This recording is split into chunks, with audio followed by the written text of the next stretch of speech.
প্রচণ্ড গরমের পর স্বস্তির বৃষ্টি। অনেকদিন পর এই বৃষ্টি মানুষকে স্বস্তি দিল। রাজধানীর বিভিন্ন স্থানে সৃষ্টি হয় জলজটের। হাঁটু বা কোমর পানিতে ডুবে যায় সড়ক। এতে ব্যাপক ভোগান্তিতে পড়েন ঘর থেকে বাইরে বের হওয়া সাধারণ মানুষ। বিঘ্ন ঘটে যান চলাচলেও। কোনো কোনো জায়গায় বাসাবাড়িতে উঠে যায় এই বৃষ্টির পানি। প্রতিটা রাস্তায় মনে করেন কোমর সমান পানি, নৌকা চালানো যাবে। যে অবস্থা চাপছে এখানে, যে বন্যার পানি, আর যদি অবস্থা হয়ে যাবে কিছুক্ষণ পরে হয়ে যাবে। অফিসে যাওয়ার জন্য তো আসলাম, কিন্তু যে বৃষ্টি, তারপর রিক্সা ভাড়া অনেক বেশি, সবকিছু মিলে আসলে আসাটা খুব কঠিন অবস্থা হয়ে গেছে।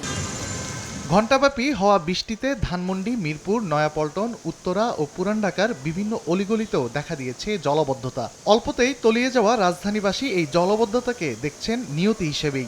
এখন জন্ম সনদ দিয়ে খোলো বিকাশ স্টুডেন্ট অ্যাকাউন্ট। নিজের বিকাশ নিজে কর।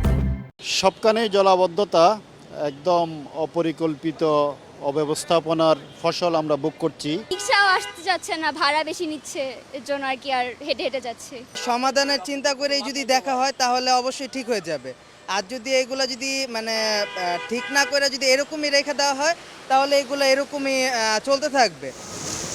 জলাবদ্ধতা থেকে বাঁচতে রাজধানীর ড্রেনেজ ব্যবস্থা ঢেলে সাজানোর দাবি জানিয়েছেন নগরবাসী।